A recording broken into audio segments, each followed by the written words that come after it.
Okay so hello students, कैसे हो आप सब लोग। I hope so all of you are doing well. आप सब मज़े में होंगे, ज़बरदस्त होंगे।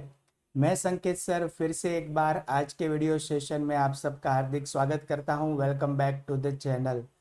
दोस्तों फिलहाल हम 12th स्टैंडर्ड का सब्जेक्ट एलिमेंट्स ऑफ अकाउंट्स का पार्ट 1 का चैप्टर नंबर 1 जिसका नाम है इंट्रोडक्शन टू पार्टनरशिप लर्न कर रहे हैं।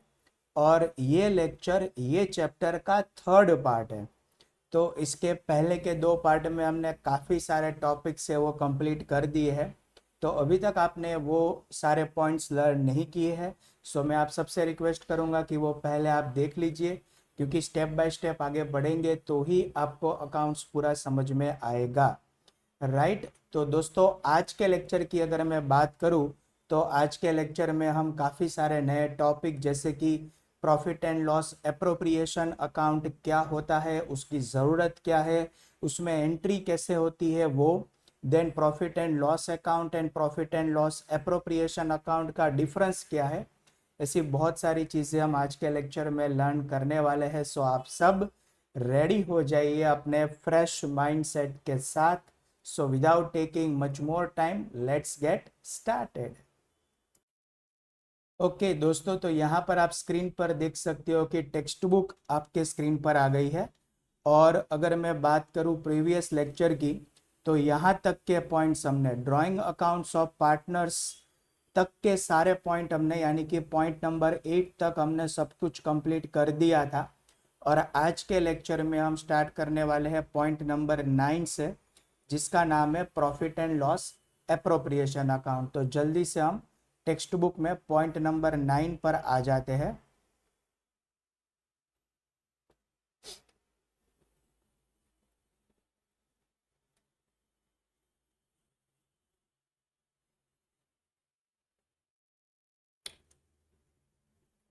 ओके दोस्तों, तो यहाँ पर आप देख सकते हो कि हम पॉइंट नंबर 9 पर आ गए हैं, जिसका नाम है profit and loss appropriation account. Right. अब दोस्तों देखिए, ये टेबल का मैं आपको कॉन्सेप्ट सिखा देता हूँ, क्योंकि ये टेबल आपके आने वाले चैप्टर्स जिसका नाम है पार्टनरशिप फाइनल अकाउंट्स के लिए बहुत ही इम्पॉर्टेंट है। ठीक है। बट इसके पहले मैं आपको 11th से थोड़ा सा बैकग्राउंड है वो क्लियर करवाना चाहूँगा। दोस्तों आपको याद होगा कि 11th में हम जब सोल प्रोप्राइटरशिप के फाइनल अकाउंट्स बनाते थे, राइट। चलो आप मुझे बताओ तो कि उसमें सबसे पहले नंबर पर हम कौन सा टेबल बनाते थे, किसको याद है। तो सबसे पहले नंबर पर जो टेबल हम दोस्तों बनाते थे उसका नाम था ट्रेडिंग अकाउंट। क्या नाम था सर? Trading account. और ये ट्रेडिंग अकाउंट से हमें क्या मिलता था? तो हमें मिलता था gross profit and gross loss. चलिए दूसरे नंबर पर हम जो टेबल बनाते थे उसका नाम था प्रॉफिट एंड लॉस अकाउंट। और यहाँ से हमें मिलता था बिजनेस का नेट प्रॉफिट और नेट लॉस। और ये जो नेट प्रॉफिट और नेट लॉस होता था that is variable by the single owner, जो बिजनेस का ओनर होता था, क्योंकि सोल प्रोप्राइटरशिप में only one owner is there. तो जो भी प्रॉफिट एंड लॉस होता था वो हम ओनर के कैपिटल अकाउंट में क्रेडिट कर सकते थे, उसके अकाउंट में क्रेडिट हो जाता था। बट यहाँ पर दोस्तों थोड़ा सा डिफरेंस ये है कि यहाँ पर आपको, but here we are learning about the partnership business. तो होगा क्या कि पार्टनरशिप बिजनेस में मिनिमम 2 ओनर्स यानी कि पार्टनर वुड बी देयर, और मैक्सिमम 50 या 100 भी हो सकते हैं। तो अब हमें यहाँ पर जो नेट प्रॉफिट और नेट लॉस मिला होगा ना, वो हमें ओनर्स यानी कि पार्टनर्स के बीच में डिस्ट्रीब्यूट करना पड़ता है। और ये डिस्ट्रीब्यूशन के पर्पस के लिए ही हम एक जो नया टेबल बनाते हैं specially in the partnership form is known as a profit and loss appropriation account. Right. तो सबसे पहले दोस्तों आपके दिमाग में ये profit and loss appropriation account का इतना कॉन्सेप्ट क्लियर होना चाहिए कि हमें ये क्यों ज़रूरत पड़ती है। राइट। तो आप ये समझ लीजिए कि ये पार्टनरशिप फॉर्म है, और ये पार्टनरशिप फॉर्म में the profit and loss, whichever profit and loss we get from profit and loss account that needs to be distributed among the partners. Distributed, और ये डिस्ट्रीब्यूशन से ही वर्ड आया है appropriation. तो ये पर्पस के लिए हम जो ये अकाउंट बनाएंगे दोस्तों, तो उसको बोला जाता है profit and loss appropriation account. और उसमें से हमें इंडिविजुअल पार्टनर को कितना प्रॉफिट एंड लॉस मिला वो हमें पता चलता है। मतलब मान लो कि पार्टनर ए, बी और सी तीन है, तो ए को कितना प्रॉफिट और लॉस मिला, बी को कितना मिला और सी को कितना मिला, ये हमें प्रॉफिट एंड लॉस एप्रोप्रिएशन से पता चलता है। तो ये जो होता है इंडिविजुअल पार्टनर का प्रॉफिट एंड लॉस, उसको बोला जाता है डिविजिबल प्रॉफिट या तो डिविजिबल लॉस, राइट। तो अब मैं आपको सिर्फ वन वर्ड में ऐसा पूछूं, what you are getting from profit and loss appropriation account, तो you can answer that we can get the divisible profit या divisible loss from profit and loss appropriation account, right? And it is prepared on number 3 when you prepare the final accounts of partnership firm। तो तीसरे नंबर पर ये table बनेगा। और fourth number पर दोस्तों हमने जो इसके पहले सीखा ना, जिसका नाम था पार्टनर्स कैपिटल अकाउंट, वो बनते हैं। पार्टनर्स कैपिटल अकाउंट है वो बनता है अगर सिर्फ आपने fluctuating capital account method follow की हो तो, ठीक है। बट अगर आपने फिक्स कैपिटल अकाउंट मेथड की है तो इसके साथ पार्टनर्स करंट अकाउंट भी बनेंगे, ये जो हमने दोनों पहले सीख लिए है वो। और देन सिक्स्थ नंबर पर आपको बनाना होगा बैलेंस शीट। फाइन। तो अब देखिए इसमें है क्या दोस्तों कि ये जो टेबल नंबर 1, ये टेबल नंबर 2 और ये टेबल नंबर 6, ये तो आप 11th में सीख गए। बट जो टेबल नंबर 3, 4 एंड 5 जो आपके लिए नए हैं, राइट, वो ये चैप्टर में आप सीखोगे।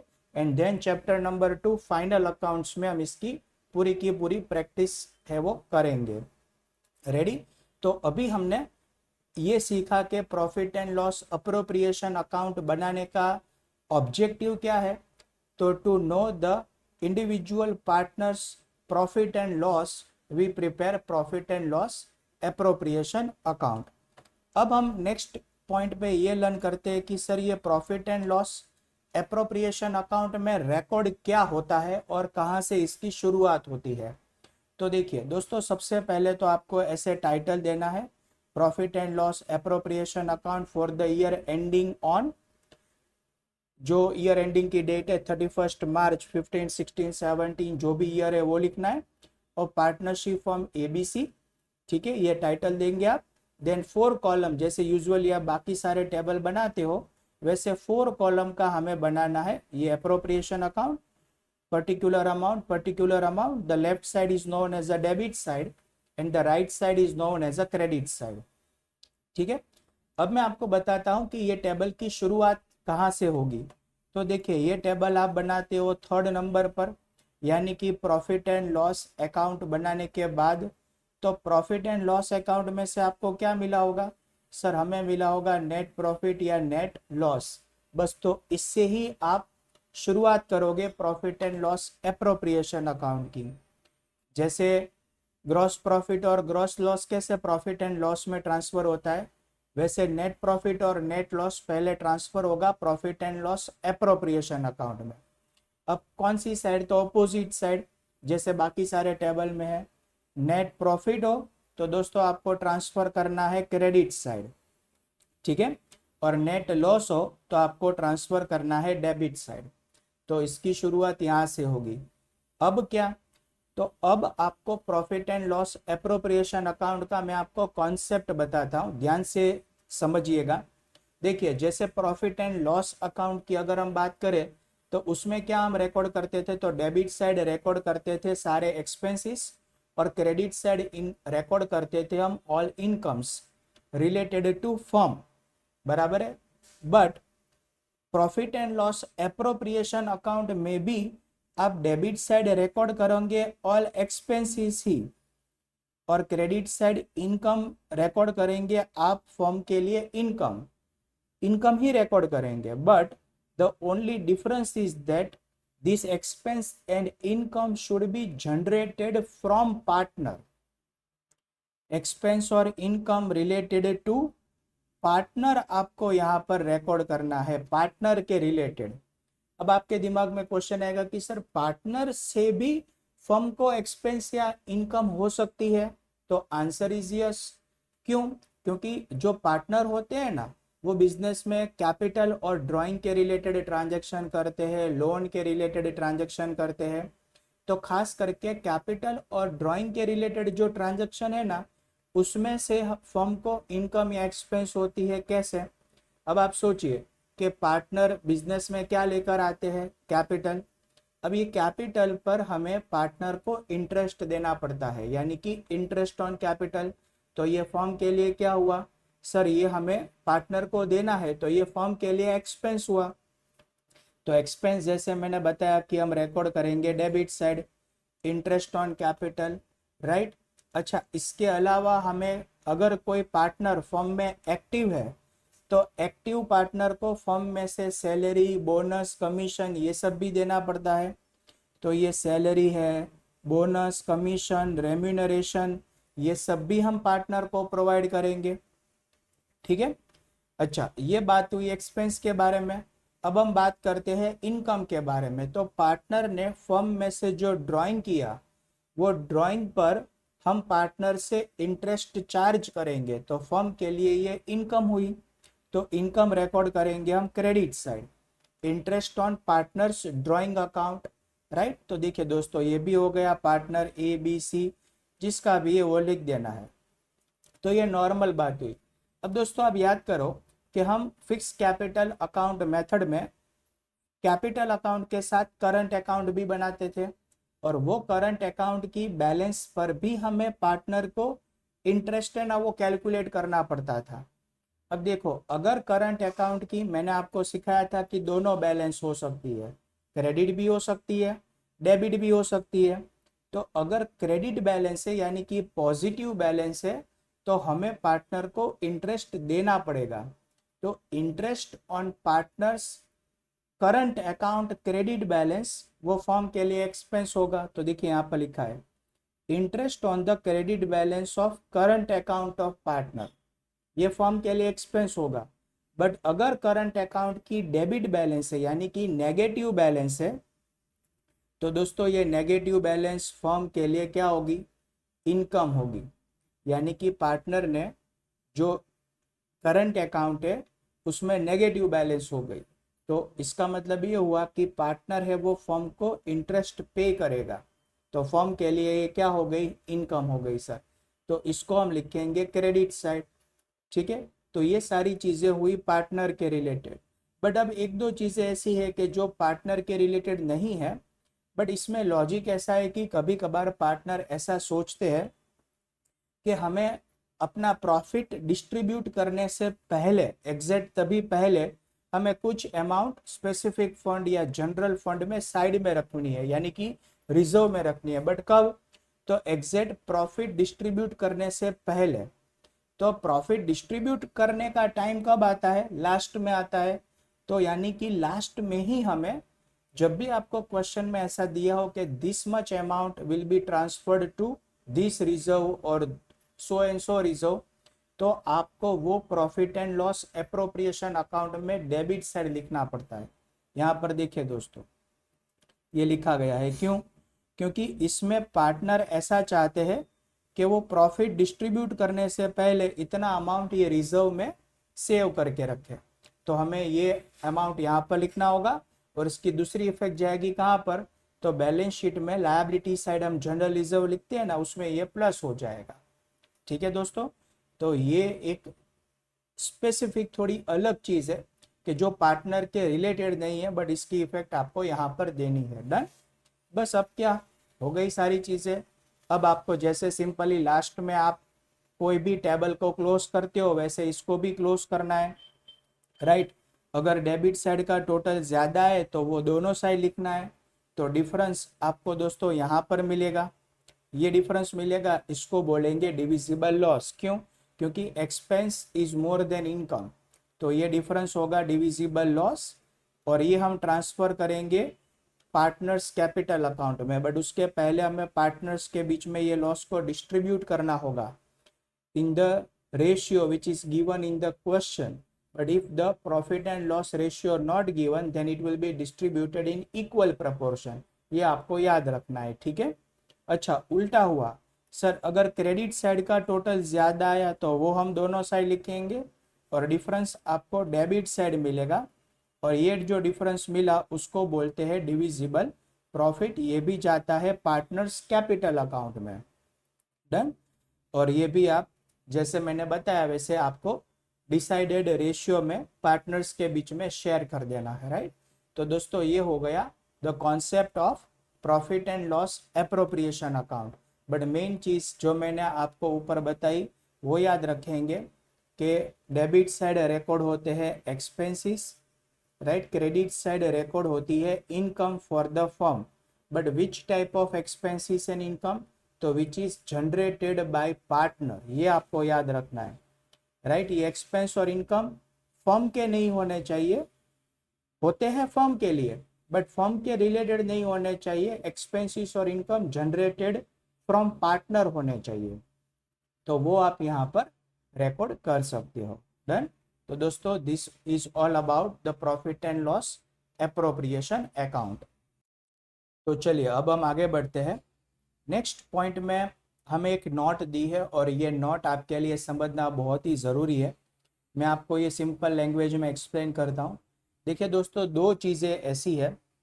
नंबर 1 पर है कमीशन टू द मैनेजर। अब ये क्या होता है, तो बिजनेस में यानी कि हमारे पार्टनरशिप फर्म में हमने जो मैनेजर अपॉइंट किए है ना, वो मैनेजर का रोल काफ़ी कभार बहुत इम्पोर्टेंट होता है, क्योंकि वो एफिशिएंट रोल प्ले करते हैं, या तो बिजनेस कभी कभार बहुत ज़्यादा उस पर डिपेंडेंट होता है, तो वो मैनेजर को हम सैलरी के अलावा कमीशन भी देते हैं, ठीक है। तो ये पहली बात तो कि ये हमारे फर्म के लिए क्या हुआ, एक्सपेंस हुआ, नंबर 1 ये। और नंबर 2 कि पार्टनर ने अगर फर्म को लोन दी है तो उसका इंटरेस्ट, ये भी फर्म के लिए एक्सपेंस होता है। Interest on the loan given by partner, ये दोनों चीजें फर्म के लिए क्या होती है, एक्सपेंस होती है, बराबर। और ये एक्सपेंस होता है ना, इसीलिए ये दोनों चीजें प्रॉफिट एंड लॉस अकाउंट में डेबिट साइड रिकॉर्ड होती है। कहाँ पर रिकॉर्ड होती है दोस्तों, प्रॉफिट एंड लॉस अकाउंट में डेबिट साइड। अब आपके दिमाग में यहाँ पर एक क्वेश्चन आया था कि सर आपने तो बताया ना कि पार्टनर के रिलेटेड एक्सपेंस हो तो वो एप्रोप्रिएशन अकाउंट में जाना चाहिए, तो आपकी बात सही है, बट यहाँ पर कॉन्सेप्ट थोड़ा सा अलग है। मैं आपको बताऊं, देखिए कोई भी फर्म के लिए, राइट, बैंक से लोन लेना, कोई भी फाइनेंशियल इंस्टीट्यूशन से लोन लेना या पार्टनर से लोन लेना, तीनों बातें से एक जैसी ही है, तीनों बातें एक जैसी ही है। कोई भी पार्टनरशिप फर्म अगर मान लो आपके बैंक से लोन लेती है दोस्तों, तो आप क्या करोगे, तो आप उसको, उसका जो इंटरेस्ट है, बैंक से लोन ली तो उसका जो इंटरेस्ट है वो आप कहाँ पर लिखोगे, प्रॉफिट एंड लॉस अकाउंट में डेबिट साइड लिखोगे। ये तो क्लियर है, क्योंकि लोन कहाँ से ली है, बैंक से ली है, बराबर। बट पार्टनरशिप फर्म के लिए बैंक से लोन लेना या पार्टनर से लोन लेना, वो दोनों चीजें उसके लिए एक जैसी ही है। मतलब both are considered as a third party liability, third party liability. Partnership firm ये दोनों में कोई डिफरेंस समझता ही नहीं है।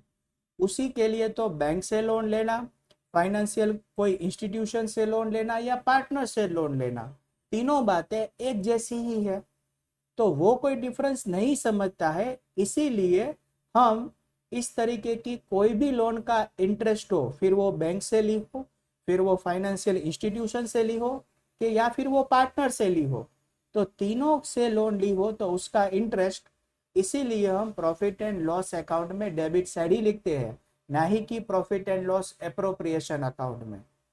Am I clear with this students? तो ये चीज आप अच्छे से याद रखेंगे, ठीक है।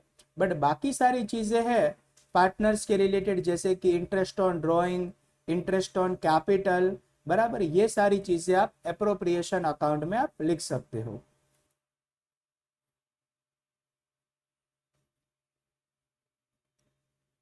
देखिए यहाँ पर ये लिखा है कि partners loan is a liability for a business. क्या होता है पार्टनर्स लोन, बिजनेस की लायबिलिटी होती है। और अगर ये लायबिलिटी आउटस्टैंडिंग है, अगर जो इंटरेस्ट है उस पर, लोन तो ठीक है कि लोन तो चलो उसकी हम बात करें तो वो तो हम बैलेंस शीट में लायबिलिटी साइड तो दिखाते ही है, बट अगर लोन का इंटरेस्ट अगर हमें दिया है तो वो पहली बात आप याद रखोगे कि इंटरेस्ट है ना, वो आपको लिखना पड़ता है प्रॉफिट एंड लॉस अकाउंट में डेबिट साइड। और वो इंटरेस्ट अगर आउटस्टैंडिंग है, वो इंटरेस्ट अगर कैसा है, आउटस्टैंडिंग है, तो उसकी इफेक्ट देंगे आप बैलेंस शीट में लायबिलिटी साइड। कहां पर लिखेंगे, बैलेंस शीट में लायबिलिटी साइड आप इफेक्ट देंगे outstanding interest on loan, whether it's a bank loan or whether it's a partner's loan. Am I clear with this? चलिए, तो अब हम नेक्स्ट टॉपिक पर आगे बढ़ते हैं, और वो टॉपिक हमें दिया है the difference between the profit and loss account and profit and loss appropriation account. वैसे तो दोस्तों मैंने आपको जब profit and loss appropriation account explain किया तो उसी के टाइम पर ऑलमोस्ट दोनों के डिफरेंस के बारे में हमने बात कर ली, बट फिर भी हमें टेक्स्ट बुक में दिया है तो एक बार अच्छे से मेन पॉइंट सारे कवर कर लेते हैं। तो सबसे पहला जो डिफरेंस है दोनों के मीनिंग के बारे में है, तो दोस्तों ये हमने देखा कि प्रॉफिट एंड लॉस अकाउंट है, राइट, वो कब बनाया जाता है, तो ट्रेडिंग अकाउंट बनाने के बाद, बराबर। और उसका मेन ऑब्जेक्टिव क्या होता है, to find out a net profit और नेट लॉस। जबकि profit and loss appropriation account कब बनाया जाता है, तो after preparation of profit and loss account, तीसरे नंबर पर। और उसका मेन पर्पस होता है to find out the divisible profit and loss, मतलब the profit and loss which will be distributed among the partners. तो ये सबसे पहला इसका मीनिंग हो गया। चलो, दूसरे नंबर पर मुझे दिया है प्रीपेड बाय। इसको कौन बनाता है, तो प्रॉफिट एंड लॉस अकाउंट तो सारी बिजनेस एंटिटीज बनाती है, जैसे कि सोल प्रोप्राइटरशिप फर्म भी बनाती है, पार्टनरशिप फर्म भी बनाती है, फिर कंपनी फर्म है तो वो भी बनाती है। बट जो एप्रोप्रिएशन अकाउंट है वो खास करके सिर्फ पार्टनरशिप फर्म को ही बनाना होता है, क्योंकि उसी को ही प्रॉफिट को डिस्ट्रीब्यूट करना पड़ता है। चलो, नंबर 3 पर है ओपनिंग एंट्री ऑफ अकाउंट। किससे हम शुरुआत करते हैं, तो प्रॉफिट एंड लॉस अकाउंट की शुरुआत होती है ग्रॉस प्रॉफिट या ग्रॉस लॉस से, जबकि प्रॉफिट एंड लॉस एप्रोप्रिएशन की शुरुआत होती है नेट प्रॉफिट या नेट लॉस से। अब बात करते हैं नेक्स्ट पॉइंट, जिसमें दिया है डेबिट बैलेंस और क्रेडिट बैलेंस, ये दोनों पॉइंट है। तो सबसे पहले डेबिट बैलेंस लिखते हैं। तो डेबिट साइड क्या लिखा जाता है, expenses other than purchases are recorded. जैसे कि आपने दोस्तों प्रॉफिट एंड लॉस अकाउंट जब स्पेसिमेन देखा था 11th स्टैंडर्ड में, तो उसको आपने 4 कैटेगरी में बाइफरकेट किया था, अगर आपको याद हो तो अभी भी याद नहीं है तो एक बार देख सकते हो। सबसे पहले होते थे इस तरीके के एडमिनिस्ट्रेटिव एक्सपेंसेस, नंबर 2 पर sales and distribution expenses, number 3 financial expenses, number 4 other expenses and losses, बराबर। तो ये सारी चीजें आप लिखते हो प्रॉफिट एंड लॉस अकाउंट में डेबिट साइड। जबकि अप्रोप्रिएशन अकाउंट में एक्सपेंस रिलेटेड टू पार्टनर, यानी कि interest on capital, interest on the credit balance of partners, current account, salary, bonus, commission, right, जो हमने स्पेसिमेन में देखा वही सारी चीजें लिखनी है। अब क्रेडिट साइड की बात करें तो प्रॉफिट एंड लॉस में क्रेडिट साइड हम लिखते हैं income other than sales, right, income other than sales, क्योंकि सेल्स आ जाता है ट्रेडिंग अकाउंट में, तो सेल्स के अलावा जो इनकम है वो आप लिखते हो प्रॉफिट एंड लॉस अकाउंट में। एप्रोप्रिएशन अकाउंट में क्रेडिट साइड बात करें तो interest on drawing, then interest on the debit balance of current account, ये सारी चीजें रिकॉर्ड होती है, राइट। चलिए नेक्स्ट, इसके रिजल्ट में हमें क्या मिलता है, यानी कि लास्ट में, तो प्रॉफिट एंड लॉस अकाउंट में लास्ट में हमें मिलता है नेट प्रॉफिट या नेट लॉस, जबकि एप्रोप्रिएशन अकाउंट में हमें मिलता है डिविजिबल प्रॉफिट या डिविजिबल लॉस। ओके, अब इसकी बैलेंस जो होती है वो कहाँ ट्रांसफर होती है, तो प्रॉफिट एंड लॉस अकाउंट की बैलेंस ट्रांसफर होती है profit and loss appropriation account में। जबकि यहाँ पर जो profit and loss appropriation account की जो बैलेंस है, यानी कि डिविजिबल प्रॉफिट या डिविजिबल लॉस, वो आप ट्रांसफर करते हो पार्टनर्स कैपिटल या करंट अकाउंट में, ठीक है। तो दोस्तों this all are the difference between the profit and loss account and profit and loss appropriation account। वैसे अगर आपने दोनों टेबल के कॉन्सेप्ट सही से सीखे हैं ना, तो दोस्तों आप अपने ओन वर्ड्स में सारे पॉइंट बनाकर ये डिफरेंस है वो लिख सकते हो। वैसे एग्जाम में आने के चांसेस बहुत कम है, बट मैंने पहले भी बताया कि कोई अगर टेढ़ा पेपर सेट हो गया तो फिर 3 मार्कर में इस टाइप के क्वेश्चन डिफरेंस है वो आ सकते हैं। तो हमें टेक्स्ट बुक में दिया है तो हम हर एक मार्क के लिए सारी चीज़ें कवर कर लेंगे। Okay, so now let's move ahead. Next point में हमें कुछ स्पेशल ट्रांजैक्शंस जो खास करके पार्टनरशिप फॉर्म में ही होते हैं उसके रिलेटेड हमें कुछ जर्नल एंट्रीज और एक्सप्लेनेशन दिया है।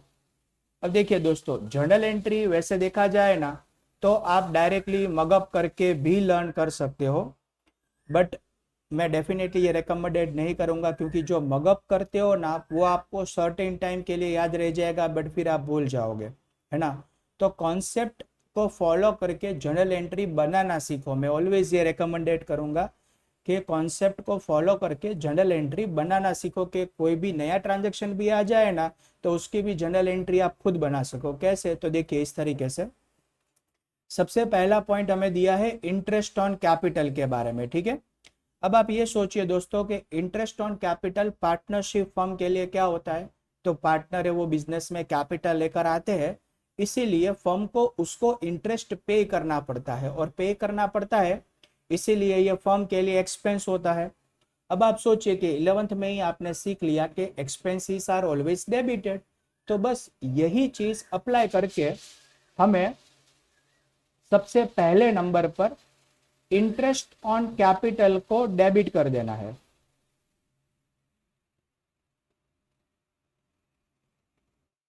हमें सबसे पहले इंटरेस्ट ऑन कैपिटल को डेबिट कर देना है। क्यों? क्योंकि एक्सपेंस है। तो ये वाली चीज आपकी हो गई। अब ये जो कॉन्सेप्ट है ना, वैसे कोई भी कॉन्सेप्ट हो उसकी ऑलवेज 2 जनरल एंट्री होती है, बराबर। एक होती है ड्यूरिंग द ईयर, यानी कि जब आप वो कैलकुलेट करो तब, और दूसरी होती है eight the end of the year. और एंड ऑफ द ईयर होता क्या है कि हर एक चीज फाइनल अकाउंट्स में ट्रांसफर हो जाती है। मेजोरिटी ऑफ द चीजें फाइनल अकाउंट्स में ट्रांसफर हो जाती है। अब मुझे interest on capital eight the end of the year close करना पड़ेगा ट्रांसफर करने के लिए, और क्लोज करने के टाइम पर ऑलवेज अपोजिट एंट्री होती है, वो आप याद रखो। कोई भी चीज eight the end of the year आप अगर क्लोज करते हो तो उसकी अपोजिट एंट्री होती है। अब मैं इंटरेस्ट ऑन कैपिटल को जब मैं क्लोज करता हूं eight the end of the year, right, तो क्या होगा? तो अपोजिट एंट्री होगी, यानी कि यहां पर ये क्रेडिट हो गया, बराबर। ये दो चीजें आपको समझ में आई। अब दूसरी बात कि मैंने आपको बोला था कि interest on capital during the year क्या है? It is payable to partner, and anything which is payable to partner would be credited to partners capital और current account। कोई भी चीज अगर पार्टनर को पेएबल होती है ना तो वो कैपिटल या करंट अकाउंट में क्रेडिट हो जाती है। तो ये पहली जनरल एंट्री बन गई आपकी। और दूसरी जनरल एंट्री में मैं इंटरेस्ट ऑन कैपिटल को ट्रांसफर कर दूंगा profit and loss appropriation account में। क्यों? क्योंकि हमने पहले भी सीखा कि sir any expense related to partner हो तो वो एप्रोप्रिएशन अकाउंट में डेबिट साइड आता है। तो देखिए दोस्तों, यहाँ पर आपकी दोनों एंट्री इस तरीके से बन जाती है ना। तो शुरुआत कहाँ से करेंगे? तो पहले आप ये समझो कि कोई भी इंफॉर्मेशन आपको दी है तो आप ये सोचिए कि ये फर्म के लिए एक्सपेंस है कि फिर फर्म के लिए इनकम है। अगर वो एक्सपेंस हो तो डेबिट होगा ड्यूरिंग द ईयर, और eight the end of the year मैं उसको क्लोज करने के लिए क्रेडिट करने वाला हूँ। ये दो हो गया। फिर ये सोचो कि ये एक्सपेंस को आप कैसे ट्रीट करते हो, क्या वो पेड है, क्या वो पेएबल है। अगर पेड होता तो अलग चीज होती, बट ये इंटरेस्ट ऑन कैपिटल पेएबल है, तो ये सोचिए कि किसको पेएबल है। अगर वो पार्टनर को पेएबल है तो पार्टनर कैपिटल अकाउंट में आएगा, और कोई थर्ड पार्टी को पेएबल है, पार्टनर के अलावा किसी को पेएबल है, तो दोस्तों वो बैलेंस शीट में जा सकता है ना। तो ये पार्टनर को पेएबल है इसलिए हमने इसको यहाँ लिख दिया, और eight the end of the year हम उसको ट्रांसफर करेंगे profit and loss appropriation account में डेबिट साइड। डन। चलिए सेम वे दोस्तों, अब ये कॉन्सेप्ट यहाँ पर भी आप अप्लाई करें। मान लीजिए कि हमें कोई पार्टनर को सैलरी, बोनस, कमीशन वगैरह देना है, तो ये सारी चीज़ें फर्म के लिए क्या होती है, सोचिए। सर ये फर्म के लिए एक्सपेंस होता है। अच्छा, फर्म के लिए एक्सपेंस होता है, तो सबसे पहले मैं इसको डेबिट कर दूंगा, क्योंकि expenses are always debited. During the year मैं उसको डेबिट करूंगा।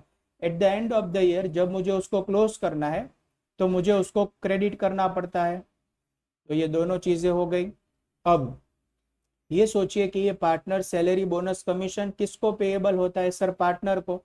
तो जो चीज़ें पार्टनर को पेएबल है वो पार्टनर्स कैपिटल अकाउंट में क्रेडिट हो जाएगी, और ये एक्सपेंस है फर्म के लिए रिलेटेड टू पार्टनर, तो profit and loss appropriation account में हम उसको डेबिट कर देंगे, बिल्कुल जैसे हमने फर्स्ट एंट्री की थी वैसे ही। अच्छा, इंटरेस्ट ऑन ड्राइंग। अब देखिए दोस्तों, यहाँ से थोड़ा सा चेंज आएगा। ये बताइए कि इंटरेस्ट ऑन ड्राइंग फर्म के लिए क्या है? इनकम है, and incomes are always credited. तो सबसे पहले मैं इसको क्रेडिट करूंगा। देखिए यहाँ पर ये क्रेडिट हो गया, और क्लोज करने के टाइम पर अपोजिट एंट्री देंगे, तो इंटरेस्ट ऑन ड्राइंग डेबिट कर दिया मैंने। इतना क्लियर हुआ? अभी इंटरेस्ट ऑन ड्राइंग, सर ये तो हमें पार्टनर से रिसीवेबल होता है, पार्टनर से ही हमें लेना है, तो जो चीज़ पार्टनर से रिसीवेबल हो वो पार्टनर्स कैपिटल या करंट अकाउंट में डेबिट होती है, और ये फर्म के लिए इनकम है, इसीलिए ये profit and loss appropriation account में क्रेडिट हो जाएगी। डन। अब दोस्तों ये हमने सीखा था profit transferred to general reserve, तो ये एप्रोप्रिएशन अकाउंट में से डेबिट होके हम जनरल रिजर्व में इसको क्रेडिट कर देंगे, राइट। अच्छा, नेक्स्ट है profit and loss appropriation account में से जो हमें प्रॉफिट या लॉस मिलेगा वो, यानी ये बात हो रही है डिविजिबल प्रॉफिट या डिविजिबल लॉस की। तो अगर हमें सबसे पहले डेबिट साइड डिफरेंस मिलता है ना, तो वो प्रॉफिट होता है, तो उसको मैं प्रॉफिट एंड लॉस एप्रोप्रिएशन में से डेबिट साइड हमें मिलेगा, तो डेबिट करके ये हमें देना होता है पार्टनर्स को, तो कैपिटल अकाउंट में क्रेडिट कर दीजिए। और अगर लॉस है तो वो हमें मिलता है एप्रोप्रिएशन अकाउंट में क्रेडिट साइड से, तो उसको हमें पार्टनर्स कैपिटल या करंट अकाउंट में डेबिट कर देना है। डन। और नेक्स्ट है दोस्तों interest on loan of partner, यानी कि पार्टनर ने अगर फर्म को लोन देकर रखी है, तो उसका इंटरेस्ट हम कैसे ट्रीट करेंगे? मैंने आपको ये पहले भी एक्सप्लेन किया।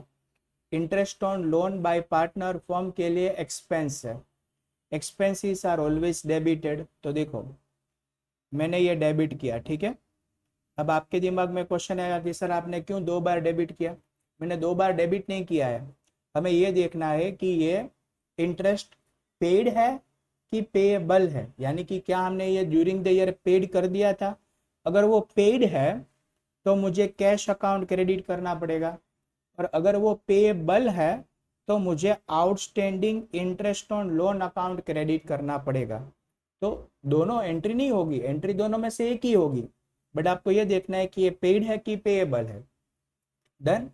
और फिर जब मैं eight the end of the year again ये इंटरेस्ट ऑन लोन को क्लोज करूंगा, तो मैंने सिखाया था सर जब भी आप क्लोज करो ना, तो अपोजिट होता है, अपोजिट, यानी पहले हमने डेबिट किया था तो अब ये क्रेडिट होगा। आप देख रहे हो इंटरेस्ट ऑन लोन, यहाँ पर मैंने क्या किया है?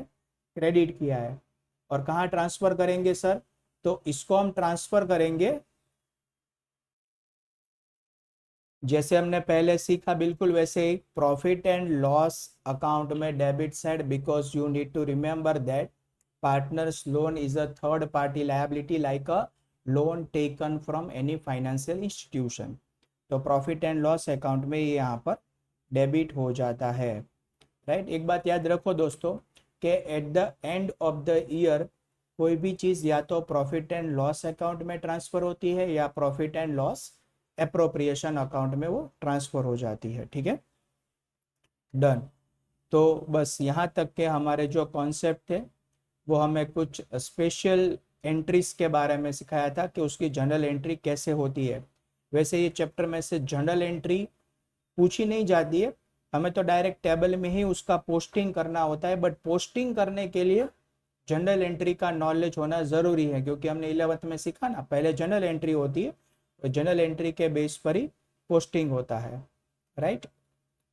अब देखिए दोस्तों आगे के जो सारे टॉपिक है ना, ये इंटरेस्ट ऑन कैपिटल अकाउंट से लेकर वो सारे प्रैक्टिकल सम के रिलेटेड है। तो अभी हमारा टारगेट ये है कि ये चैप्टर में जितना भी थियोरेटिकल पार्ट है ना वो हम कंप्लीट कर दें। ऑलमोस्ट सारा थियोरेटिकल पार्ट हो गया है, बट चैप्टर के एंड में एक बहुत ही बेहतरीन टॉपिक दिया है जो मैं आप लोगों को सिखाना चाहूँगा। चैप्टर के लास्ट में हम आ जाते हैं। हाँ, ये देखिए, तो ये टॉपिक का नाम है लिमिटेड लायबिलिटी पार्टनरशिप। अब मैं पहले आपको दोस्तों ये बता दूं कि ये आपके एग्जामिनेशन के लिए नहीं है, it is not expected in the examination.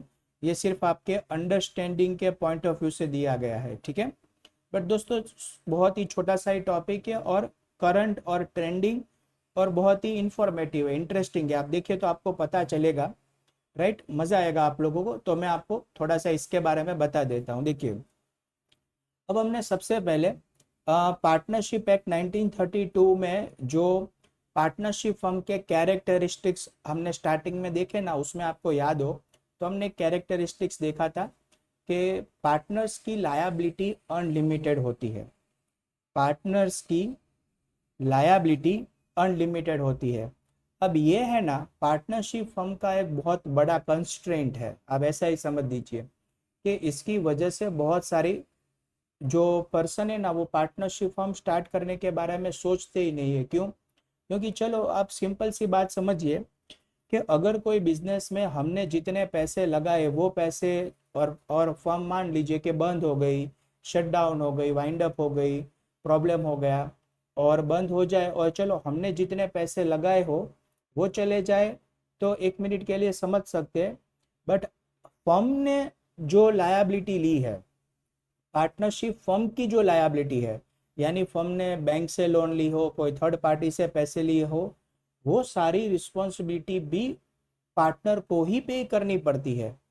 और अगर ज़रूरत पड़े तो पार्टनर को अपनी पर्सनल एसेट्स बेच के ये सारी लायबिलिटी पे करनी पड़ती है। तो this is one of the biggest disadvantage or you can say the constraint of the partnership firm. तो ये कंस्ट्रेंट को रिमूव करने के लिए, क्योंकि एक ऑलवेज हमारे इकोनॉमी में ऐसा होता है कि जितना भी हम हो सके उतने बिजनेस को ज़्यादा एक्सपांड करें, और एक्सपांड करने के लिए कंस्ट्रेंट को रिमूव करना पड़ता है। तो ये कंस्ट्रेंट को रिमूव करने के लिए एक नया एक्ट आया जिसका नाम है लिमिटेड लायबिलिटी पार्टनरशिप एक्ट 2008 में। और क्यों लाया गया?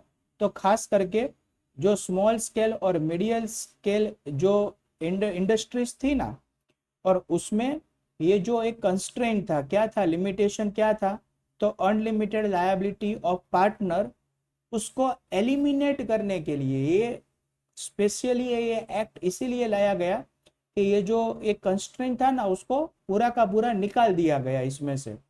तो क्या किया गया, सी, तो इसमें देखते हम, दिस फॉर्म ऑफ बिजनेस यानी कि कौन सा, limited liability partnership has the characteristic similar to partnership firm and companies.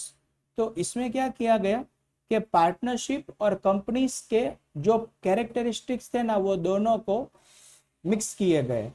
कैसे? तो in this form of business the liability of partner is similar to the liability of share holder. अब company में क्या होता है कि शेयर होल्डर्स जो होते हैं ना, कंपनी के ओनर्स होते हैं शेयर होल्डर, तो उसकी लायबिलिटी लिमिटेड होती है up to the amount they have invested into the company. तो सेम कैरेक्टरिस्टिक्स अब पार्टनरशिप फर्म में लाया गया कि पार्टनरशिप फर्म में भी पार्टनर्स की लायबिलिटी कैसी होगी, लिमिटेड होगी, राइट। बट ये सिर्फ किस में होता है, लिमिटेड लायबिलिटी पार्टनरशिप में ही होता है। In this form of business there should be a minimum number of partners. इसमें कुछ मिनिमम नंबर ऑफ पार्टनर होने ही चाहिए। each partner each partner of such business would be same as the agent of LLP। तो सभी partner है ना वो limited liability partnership के एजेंट होंगे, यानी कि फर्म के एजेंट होंगे, but its scope will not be treated as the agent of each other. तो पार्टनरशिप फर्म में क्या होता था, all the partners are working as an agent of each other, जबकि इसमें होगा क्या कि all the partners would be the agent of LLP, but they can not act as a agent of each other. एक दूसरे के behalf में work नहीं कर सकते। सभी पार्टनर फर्म के बिहाफ में वर्क कर सकते हैं बट एक दूसरे के बिहाफ में वर्क नहीं कर सकते। और registration of LLP is mandatory. LLP का क्योंकि एक्ट है 2008 का एक्ट है तो रजिस्ट्रेशन करवाना कंपलसरी है, राइट। तो दोस्तों देखिए, राइट, ये एक बहुत ही नया फॉर्म बिजनेस का है और this is very popular in the market right now. आप मेजोरिटी ऑफ द मार्केट में फॉर्म देखो ना कि जिसके पीछे एलएलपी वर्ड लगा हो तो वो समझ जाने का कि वो क्या है, लिमिटेड लायबिलिटी पार्टनरशिप फॉर्म है। और अब आपको लिमिटेड लायबिलिटी पार्टनरशिप के बारे में किसी को नहीं पता है तो आपको पता होना चाहिए कि जिसमें पार्टनरशिप और कंपनी दोनों के कैरेक्टरिस्टिक्स देखने को मिले।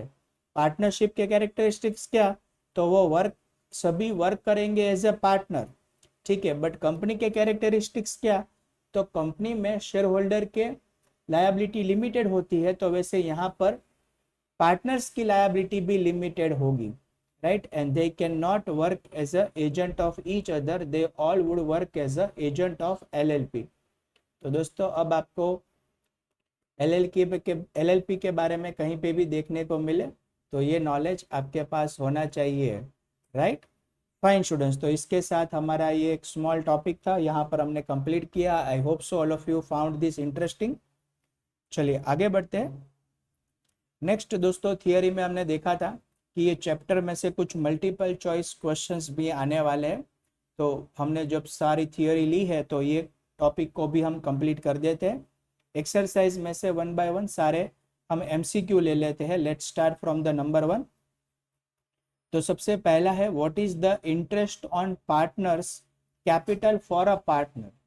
अब देखिए दोस्तों, ये जो क्वेश्चन है ना वो आप समझ लीजिए मोस्ट टाइम पे, इस तरीके के क्वेश्चन एग्जाम के लिए मोस्ट टाइम पे है। कैसे क्वेश्चन, ये नहीं, इस तरीके के क्वेश्चन कैसे, तो जिसमें इंटरेस्ट ऑन कैपिटल हो, इंटरेस्ट ऑन ड्राइंग हो, या इंटरेस्ट ऑन लोन हो, या इंटरेस्ट ऑन द क्रेडिट और debit balance of current account हो, ठीक है, इस तरीके के इंटरेस्ट। और वो आपको ऐसा पूछते हैं कि वो पार्टनर के पॉइंट ऑफ व्यू से क्या है या फर्म के पॉइंट ऑफ व्यू से क्या है, क्योंकि दोनों चीजें फर्म और पार्टनर के पॉइंट ऑफ व्यू से एक दूसरे के लिए अपोजिट होती है। जो फर्म के लिए एक्सपेंस होता है वो पार्टनर के लिए इनकम हो सकती है, और जो पार्टनर के लिए एक्सपेंस होता है वो फर्म के लिए इनकम होती है। तो इसमें देखिए आप कैसे पूछा है कि इंटरेस्ट ऑन पार्टनर्स कैपिटल। अब मैं सिर्फ इतना देखूँ ना तो हमें ऐसा लगता है कि पार्टनर फर्म में कैपिटल लाते हैं तो हमें पार्टनर को इंटरेस्ट देना पड़ता है, तो फर्म के लिए ये एक्सपेंस है, ठीक है। बट अब देखिए, इसको थोड़ा सा ट्विस्ट करने के लिए पूछा क्या है, फर्म के पॉइंट ऑफ व्यू से नहीं पूछा है, पूछा है कि ये पार्टनर के लिए क्या है। अब ये पार्टनर के लिए क्या है पूछा ना, मतलब पूरा चेंज हो गया, क्योंकि फर्म के लिए जो एक्सपेंस वो पार्टनर के लिए इनकम। तो दोस्तों इसमें आंसर आएगा ऑप्शन सी, इनकम, ठीक है। चलिए आगे बढ़ते हैं। Number 2, under which method the interest on capital keeps changing during the year due to the changes in the capital। अब दोस्तों कैपिटल को मेंटेन करने की हमारे पास दो मेथड थी, फिक्स कैपिटल और फ्लक्चुएटिंग कैपिटल। और मैंने आपको मेथड के टाइम पे ही सिखाया था कि किस में ऐसा होगा कि कैपिटल चेंज होगी, और वैसे नाम में ही रखा है कि फ्लक्चुएटिंग कैपिटल। तो उसी में दोस्तों कैपिटल चेंज होगी तो उसका इंटरेस्ट भी चेंज होता रहेगा, राइट। तो answer is option A, fluctuating capital account method, क्योंकि इसमें कैपिटल चेंज होती है इसलिए इंटरेस्ट भी कीप्स ऑन चेंजिंग। चलिए number 3, in which account and on which side the share of partners share profit is recorded under fluctuating capital account method.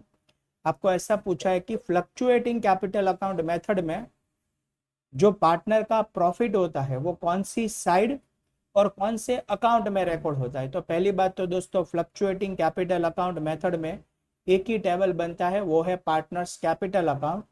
तो उसमें ये जो प्रॉफिट है ना वो पार्टनर को पेएबल है, तो जो चीज पेएबल हो वो रिकॉर्ड होती है क्रेडिट साइड। तो आंसर आएगा option B, credit side of capital account. Done. चलिए आगे बढ़ते हैं नंबर 4 पर। At the end of the year where will you transfer the drawing account in fixed capital account method. तो दोस्तों याद करो, फिक्स कैपिटल में दो टेबल बनते हैं, एक बनता है कैपिटल, दूसरा बनता है करंट। तो eight the end of the year drawing आप ट्रांसफर करोगे करंट अकाउंट में, ठीक है। सो आंसर आएगा ऑप्शन बी, करंट अकाउंट। चलिए आगे बढ़ते हैं। Number 5, how would you consider the interest on the debit balance of partners current account. देखिए आया ना फिर से इंटरेस्ट। मैंने बताया था कि आपको इंटरेस्ट वाले पॉइंट्स आपको क्वेश्चन देखने को मिलेंगे, तो फिर से आया है इंटरेस्ट, बट इस बार क्या लिखा है, interest on the debit balance of partners current account. अब करंट अकाउंट की डेबिट बैलेंस मतलब नेगेटिव बैलेंस, यानी कि यहां पर हम पार्टनर से इंटरेस्ट चार्ज करेंगे।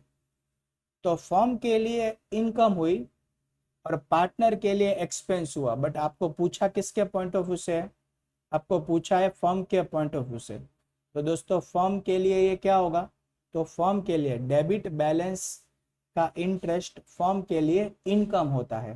तो answer is option C, income.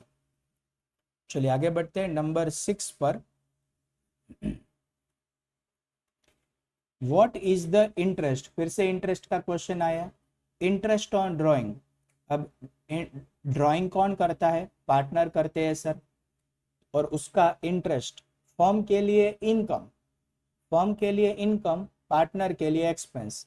हमें पूछा किसके पॉइंट ऑफ व्यू से है, तो हमें पूछा है पार्टनर के पॉइंट ऑफ व्यू से। दोस्तों उल्टा पूछा है आपको, तो पार्टनर के लिए ये एक्सपेंस होता है। क्या होता है sir, expense.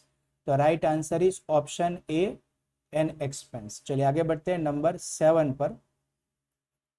Debit balance of profit and loss account means, profit and loss appropriation account means, debit balance मतलब expenses are more than income. तो जो डिफरेंस आएगा that will be known as a divisible loss. क्या होगा sir, divisible loss, option D. चलिए आगे बढ़ते हैं नंबर 8 पर। What percentage of interest will be paid when no provision is made pertaining to interest on capital. दोस्तों आपको ऐसा पूछा है कि पार्टनर्स ने पार्टनरशिप डीड में अगर इंटरेस्ट ऑन कैपिटल के बारे में कोई प्रोविजन नहीं की है तो कितना इंटरेस्ट पे किया जाएगा।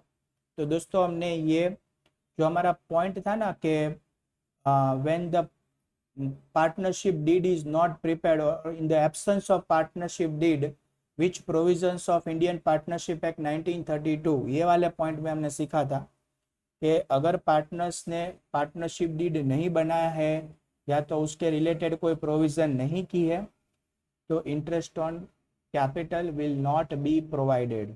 तो आंसर आएगा option D, no interest.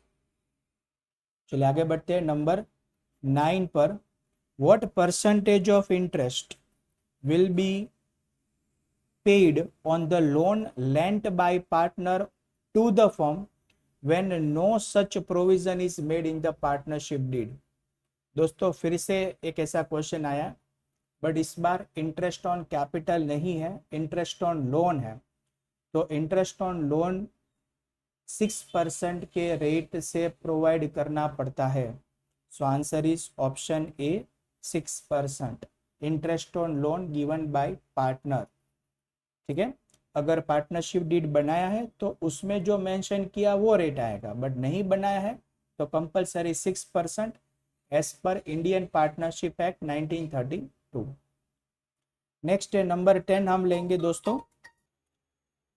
So number 10 is a very interesting question, ध्यान दीजिएगा स्टूडेंट्स। इस तरीके के क्वेश्चन आपको अगर ऐसा पूछे ना कि आपका माइंड डाइवर्ट करने के लिए या तो आपको कंफ्यूज करने के लिए या तो आपको मिस गाइड करने के लिए कैसे क्वेश्चन, तो ये उसका एग्जाम्पल है। अब देखो इसमें लिखा क्या है, the capital proportion of A B and C is 3:2:1, the divisible profit is 66,000, what will be the amount of profit of C. Proportion 3:2:1 दिया है और प्रॉफिट है 66,000, तो सी को कितना मिलेगा, तो दोस्तों आप क्या करेंगे, बहुत ही ईजी है सर। 66,000 अगर टोटल प्रॉफिट है और 3:2:1 का रेशियो है, तो उसमें सी का प्रपोर्शन सर 1 होगा। तो 1 सी का प्रपोर्शन और डिवीजन में हम तीनों का टोटल ले लेंगे, 3 + 2 + 1 यानी कि 6। तो बहुत ही सिंपल है सर, 11,000 रुपीज है वो सी का प्रॉफिट हो गया। तो हमारा आंसर हो गया ऑप्शन है 11,000। स्टूडेंट्स ये लिख के आप बहुत ही कॉन्फिडेंस के साथ एग्जाम हॉल से बाहर निकलते हो, बट जैसे ही आप किसी के साथ इसको डिस्कस करते हो या आपके टीचर के साथ डिस्कस करते हो, यहाँ पर आपकी हवा निकल जाती है। क्यों कि देखिए, आपको कंफ्यूज करने के लिए ही ये रेशियो दिया गया है, बट ये रेशियो जो है दोस्तों वो प्रॉफिट एंड लॉस का रेशियो नहीं है, ये कैपिटल का प्रपोर्शन है। किसका प्रपोर्शन है, कैपिटल का प्रपोर्शन है ना। तो क्या प्रॉफिट कैपिटल के प्रपोर्शन में डिस्ट्रीब्यूट होता है, तो आंसर इज नो। तो सर कौन से प्रोपोर्शन में इसको डिस्ट्रीब्यूट करेंगे, तो जब भी आपको क्वेश्चन में, कोई भी क्वेश्चन में प्रॉफिट एंड लॉस का प्रोपोर्शन नहीं दिया हो, तो make sure that it will be distributed in equal proportion. यानी कि 3 पार्टनर है तो 1:1:1 का प्रोपोर्शन आता है। तो अगर ये हिसाब से हम देखें, तो अगर मैं 66,000 को 3 इक्वल पार्ट में डिवाइड करूं, तो दोस्तों ए, बी और सी तीनों को इंडिविजुअली 22,000 रुपीज से वो मिलते हैं। तो सी को भी कितने मिलेंगे, 22,000।